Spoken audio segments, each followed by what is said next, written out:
it's me again, VA Jessie, and welcome back to my channel. To those who are new here, my name is VA Jessie, and I provide work from home tips, sales and phone skills improvement, and anything related to virtual assistants. So if you are new in my channel, make sure to hit the subscribe button and hit the notification bell so that you would always be updated whenever I release a new video. And just to those who's watching this for the first time, I would like to introduce myself. Again, my name is VA Jessie or Jaslyn. You can also call me Jaslyn. I am a real estate virtual assistant or a real estate inside sales associate. I work for realtors and real estate investors. And aside from that, I also own a company, a VA staffing agency called Telecrew Outsourcing, and we help different Filipinos get projects and get them connected to clients globally.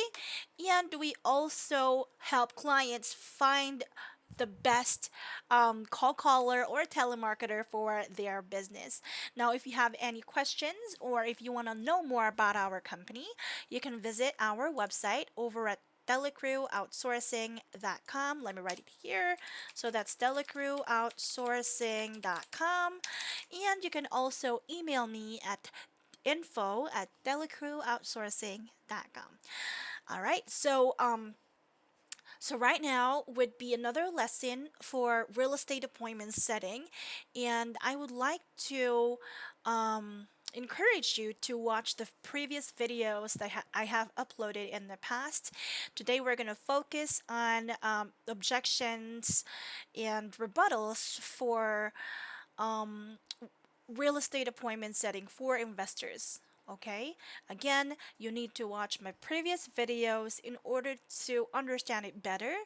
All right, so I've already talked about the call flow, the script, and what to expect when you're dialing for a real estate investor. And today, like I said, we're gonna, tackle the effective ways of handling objections when you're call calling for a real estate investor. Okay, so let's begin. All right. Okay. Now, important note, it's very important for you to know that you cannot convince everyone to sell. All right. You get hired here to make cold calls and, kind of find a needle in a haystack, uh, dial at 1,000, 2,000 numbers in like a couple of days and get qualified leads that are willing to accept cash offers, basically. All right. And clients are doing this because they do not have time to sit down in front of their computer and make calls all day or make calls for hours because you really have to invest time in it. And having said that, it's already given that you cannot convince everyone to sell. Like, not everybody that's going to pick up the phone would be a person that's going to say, "Hey, yeah, I'm happy that you called me. I'm going to sell my house." Okay? It's not going to happen that way. So you have to accept the fact and don't be disappointed that everyone's not interested because really you cannot convince everyone to sell a house. And selling a house is such a big move or such a big decision for a family or for a person, and that is why this is really something that could be a bit challenging. So accept the fact that you can convince everyone to sell. Okay, now another note to take note of is that there will be a lot of wrong numbers and a lot of not interested. All right, so every conversation counts. Okay, so when you hit the phone and when you're already using your triple line dialers, if you have that, don't be surprised if you are getting a lot of wrong numbers, if you are getting a lot of not interested people, you know, don't be disappointed. Again, don't be disappointed. Don't be too hard on yourself and don't get frustrated because it's really the way it is. There's no perfect list, okay? Your clients could have bought this list from a third party that are doing skip tracing, or could have purchased it off of an online or a website that's offering, um, you know, skip trace numbers in bulk. So wherever they get it, there's no provider that could give them 100% guarantee that the numbers are all accurate. Okay, most of the time they're wrong numbers, so expect that. And you just have to clean up the list. There would be probably a couple of numbers on each of a lead account, and it's your responsibility to dispose of it properly to ensure that those wrong numbers would be taken off of the list. There would be a lot of people that's going to request for do not call to be put on a do not call list, and it's normal. All right, if you're not getting that, you're lucky, but it's just the way it is, so don't be disappointed.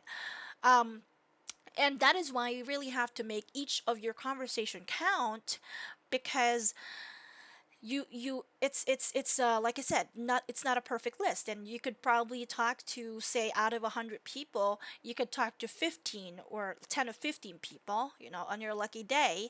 And and it's already a good number, having 10-15% contact rate.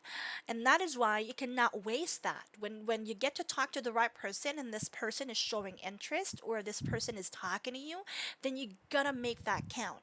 Okay.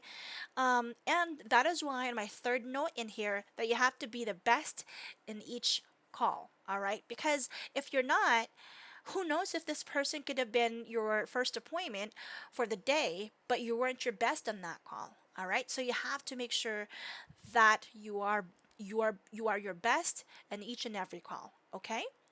Now, of course, we all know, if this is your first time watching a video regarding real estate investor tutorial, or real estate investor cold calling tutorial, um, this could be the first time you're hearing about this. But if you have watched my lessons in the past, or if you have been following me for a while, you know that this is the common rebuttal for talk to people script we got from talk to people script. So this is the common rebuttal that we use whenever someone is saying that I'm not interested. So again, to kind of a refresher, so you are going to call people, and homeowners, and ask them if they are interested to sell their property, and if they're interested to get a cash offer.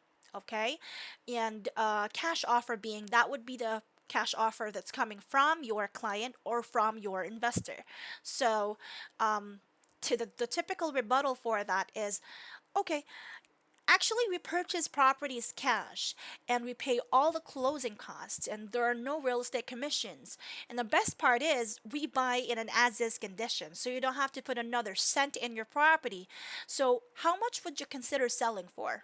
So I usually say, how much would you consider for an offer like that? How much would you consider selling for? Right? So in this rebuttal, um, you're kind of, mind setting them that you're offering you're making a cash offer, and you will be covering all the fees. They wouldn't have to pay any closing costs, and you buy properties as is, so whatever the condition of the house, it's okay. And for an offer like that, what would be their asking price? That's the bottom line of this rebuttal. Okay. And it's very effective, because at the end of your spiel, or at the end of your rebuttal, they could either answer with a number, okay, or would hang up the phone, or would still tell you they're not interested. Now the question is, what do you do after that? What do you do then after they say they're still not interested to hear your cash offer?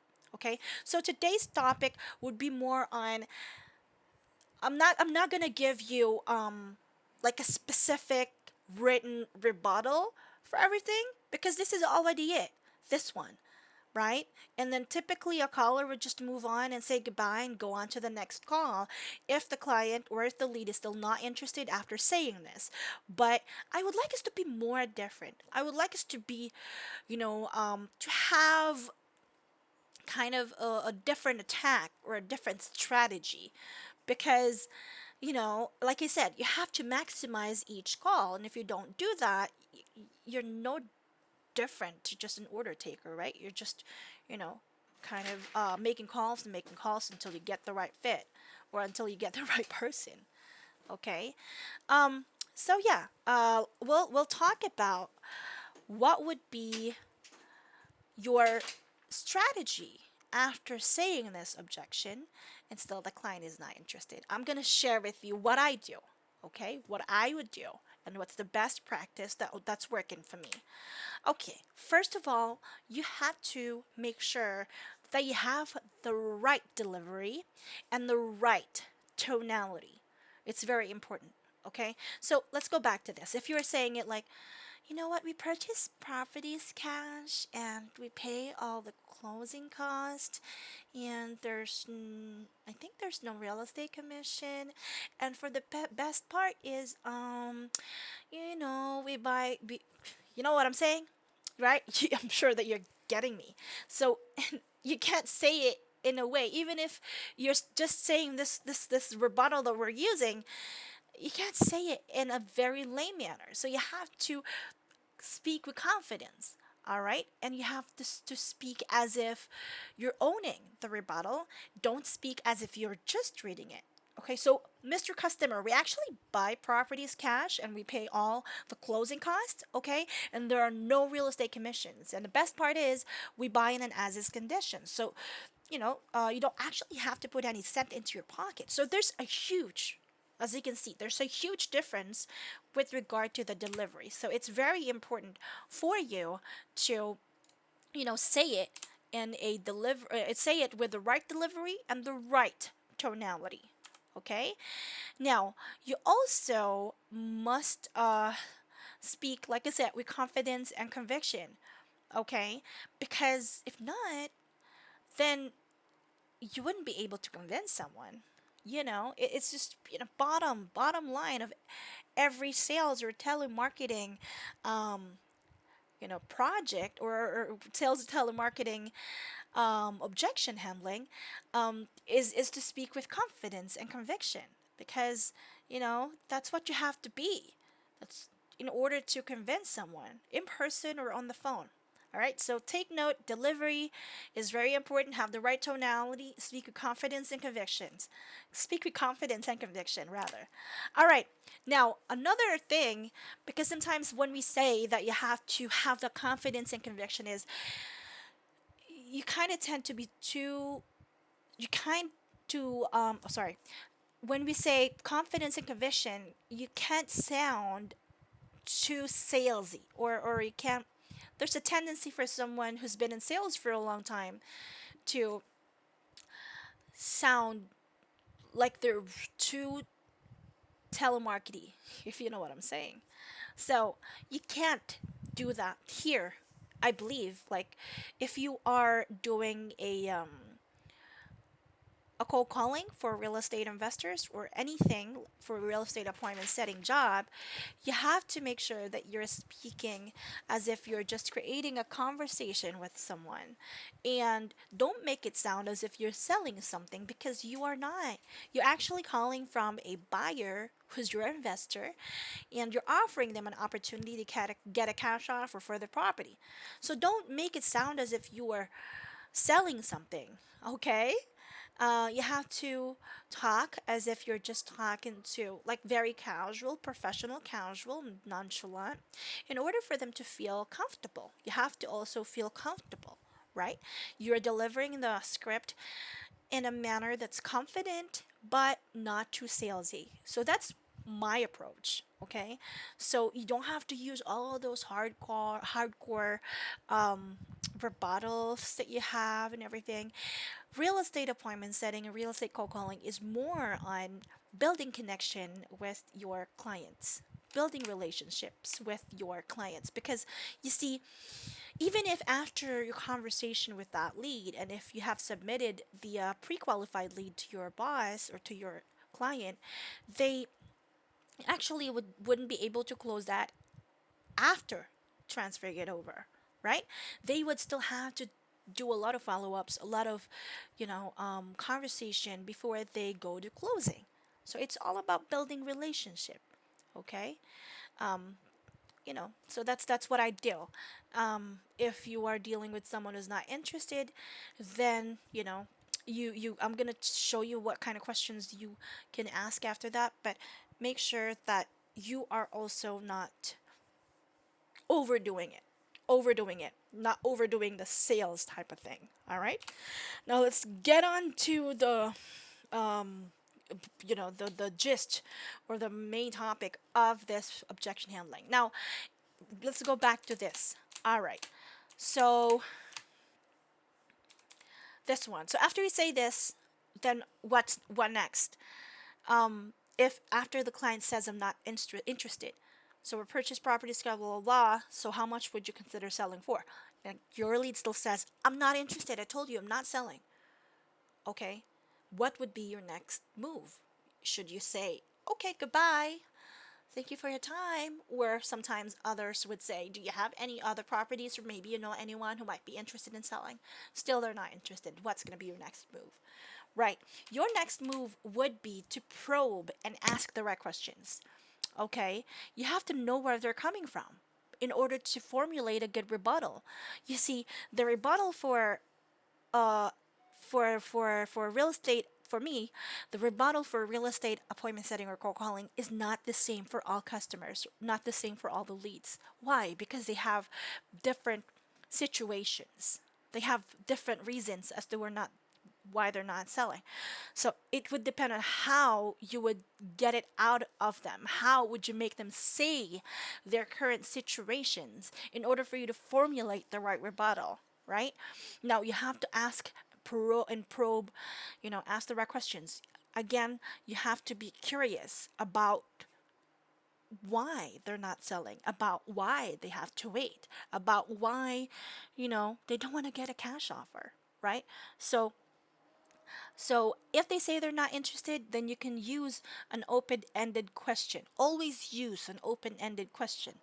All right? So for example, the lead says, "I'm not interested to sell now." All right? Then you can say, "Great.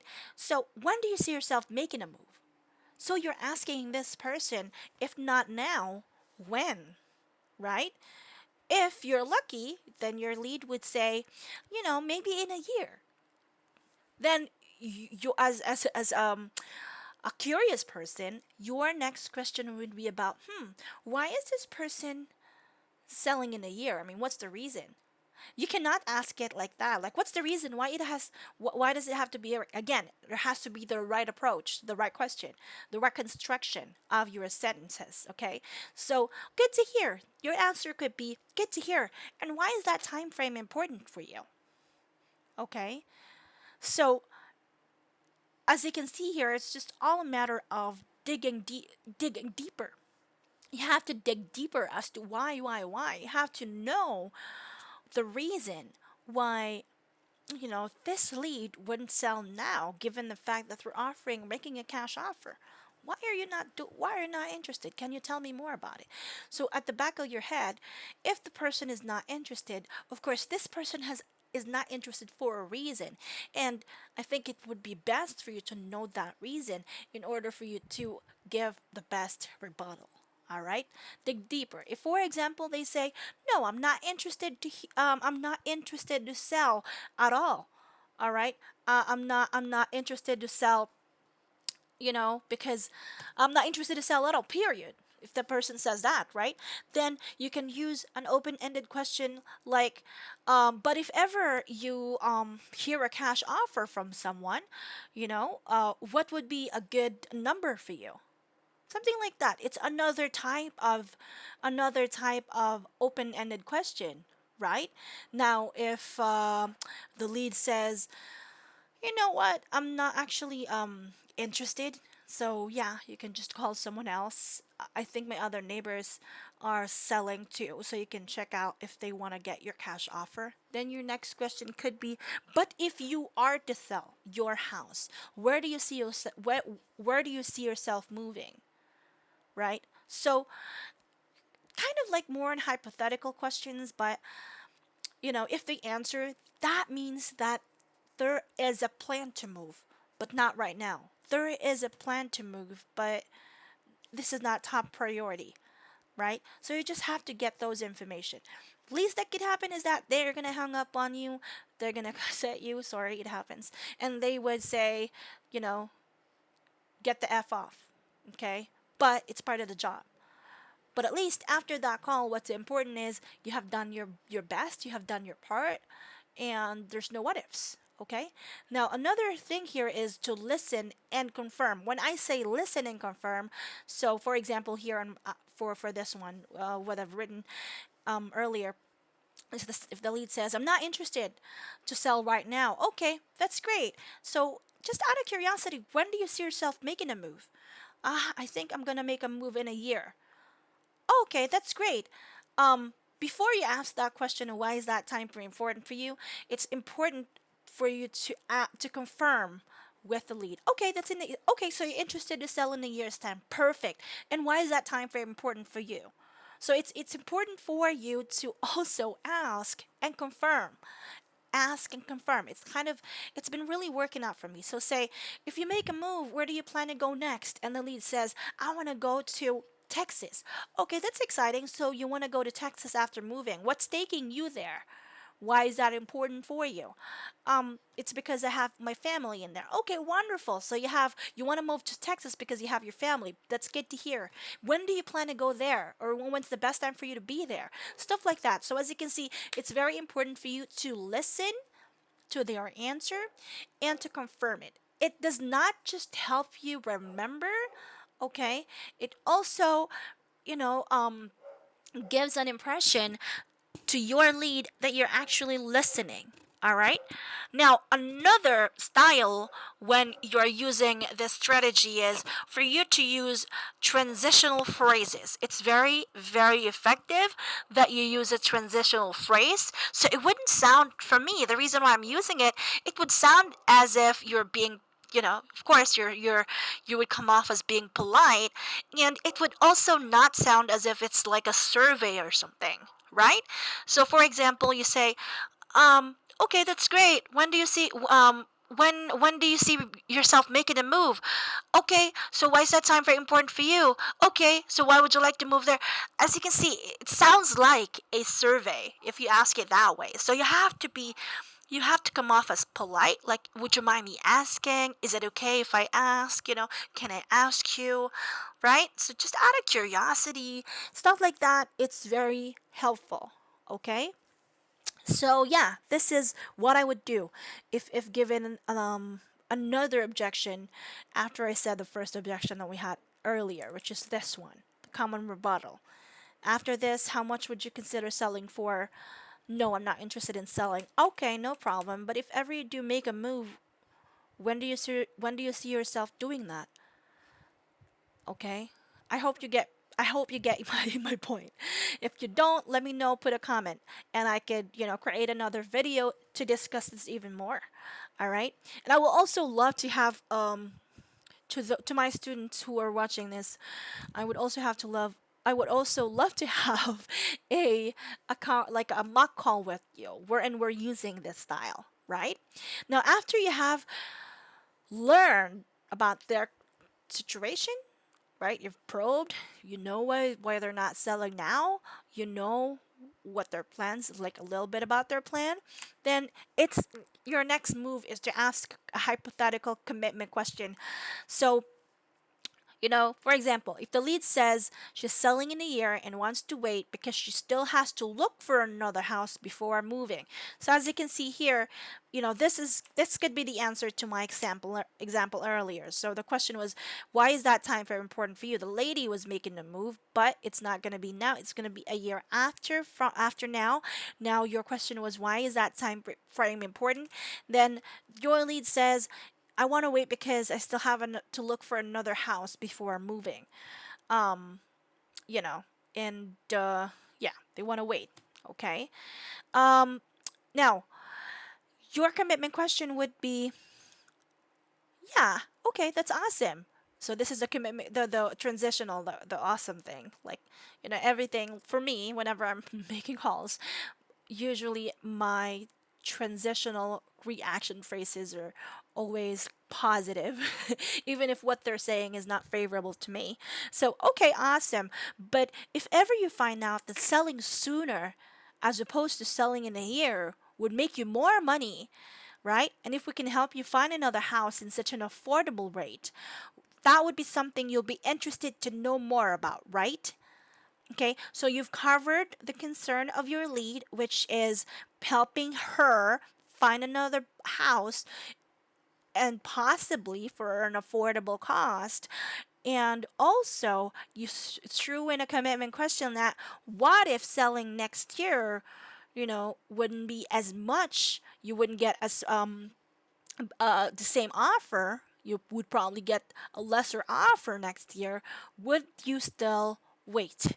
That's kind of what you're saying here, right? So your next step after finding out or after being curious, after asking their situation, your next step would be to formulate a commitment question based on that, right? So, say for example, your lead wants to wait because I want to wait 6 months before moving because there are a lot of clutter in my house, and I know it's gonna take time. I live alone, and I don't wanna, I don't wanna like rush myself, and I think it's going to take a few months for me to get settled before moving. I don't want to rush, so I'm not selling. Your what would be your hypothetical commitment question for that? It would be, okay, that's good to hear. Well, you know what? If ever we can help you, all right, we can help you with cleaning up the clutter and help you move and just take care of that, okay? So you wouldn't have to wait until 6 months. That would be something you would be interested to know more about, right? Or maybe you could also add the cash thing, the offer that's better, right? If ever you find out that selling 6 months later would, you know, would be would 6 months later would there would be like a difference in the offer, okay, as opposed to when you sell sooner. And if ever we can help you take care of the clutter and everything, that would be something you'd be interested to know more about, right? So that's kind of the formula that I'm using. Um, kind of using whatever I got here from the curiosity part and using it against them, basically, using their words to formulate my rebuttal, right? Now, say for example, let me cite another example. Um, okay, for example, the lead says, I'm not interested because, selling a house is really stressful. I'm gonna have to, I'm gonna have to go through all the hassle again. Okay, I understand. But if ever, we can get you the best cash offer, all right? And if ever we can make the process stress free, okay, very smooth for you, and it's not gonna be a disadvantage for you, that would be something you'd be interested to know more about. Or, you know, I'm pretty sure that, that's something that you would be and you would be willing to talk about for like 15-20 minutes.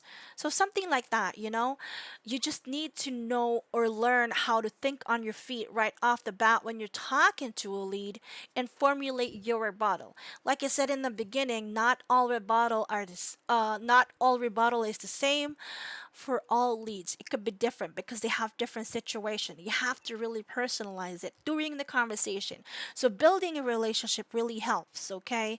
Building a rapport really helps.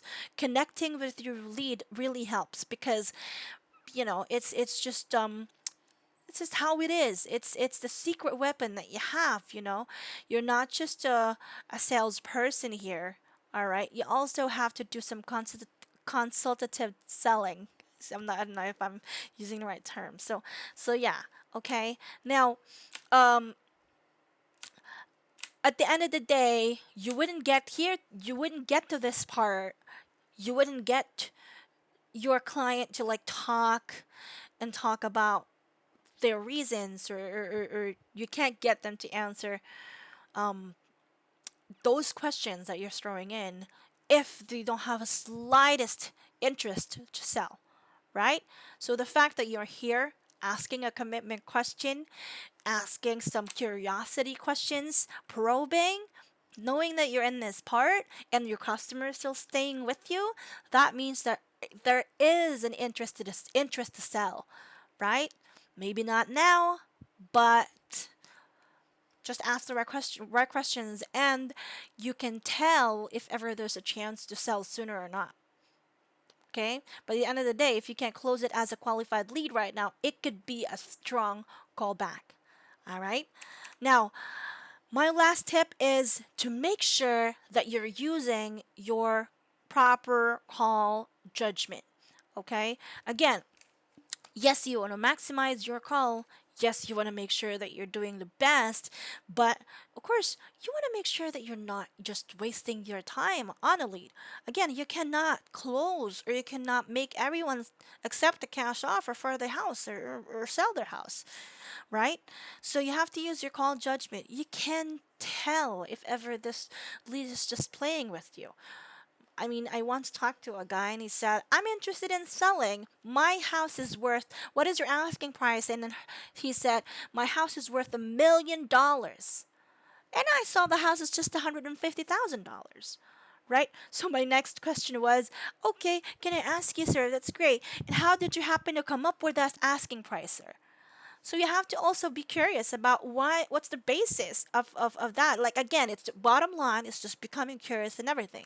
And he just said that's what I want to get because he asked me if I want to sell or want to get a cash offer. I want to get $1.5 million. Right? Again, you have to use your call judgment. And you can't be submitting a lead like that, you can't be submitting a lead like that. So remember the four pillars of pre-qualifying. If you feel there is a motivation, okay, and there's a time frame, there's a condition, and there's the price. Again, you don't have to like hit all of the four tick boxes, but there has to be at least one or two. All right, one or two out of the four. Okay. Now, for example, with the example earlier, right? The lady wants to sell, but wants to wait wants to wait 1 year because she wants to find another house to move to. Right? Now, there is a time frame already in there, but it does not meet your requirement because it's a year from now. So your next question is, if after selling it, if you do make your move or if you sell your house after a year, Miss Customer, where do you plan to go next? Right? So that's your question. Where do you plan to go next? I want to go to Texas. Okay, that's good to hear. You want to go to Texas. All right, perfect. What's taking you there? Because I have my family there. All right, that's awesome. So your motivation here is she wants to relocate because she wants to be closer to family. That's a very high motivation, right?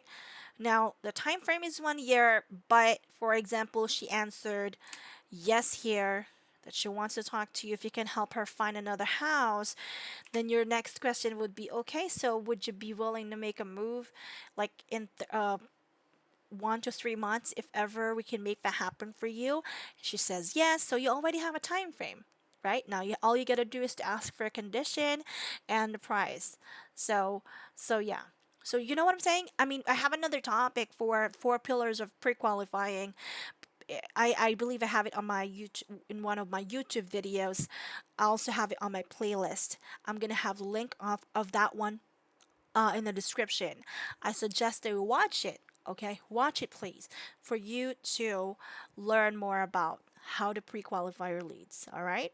Again, use your call judgment. If you feel that there's really no point in doing this, there's really no point in talking to this lead because we're just going around circles, right? So just use your call judgment. At the end of the day, there's still a lot of other opportunities if you feel like your lead is just playing with you. All right. Again, last takeaway here is make sure that your lead is not someone who wants to sell above retail. Again, it has to be like 70% or less market value. Someone who did not think about selling until you called. Someone who just finished remodeling the house, because again, if they just remodeled the house, that means they could ask for market value. Someone who's saying everything is for sale for the right price. Someone who does not own the house, and someone who does not have at least one out of four pillars of pre-qualifying. So make sure your lead is not like this. After all the rebuttals you've done, after handling all the objections. You want to make sure that you didn't waste time and that your client would be happy about the lead that you sent them. Because what if you did all that, but then at the end of the conversation, the lead says she does not own the house, so it doesn't make sense at all, right? So yeah, that's it, guys. That concludes my topic for today about how to handle difficult objections for real estate appointment setting or for cold calling. If you have any questions, please write down or comment down below. Um, and yeah, I look forward to seeing you again in my next video. Again, if you're a client who's looking for to hire a real estate appointment setter or to hire a cold caller, a telemarketer for your business, please email me at info@telecrewoutsourcing.com. You can visit our website at telecrewoutsourcing.com.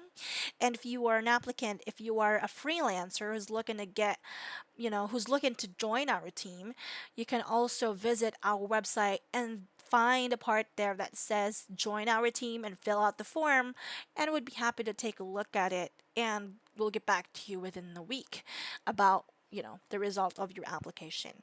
So that's it for now, guys. Again, thank you so much for watching. Enjoy the rest of your day, and until my next video, have a good one. Bye.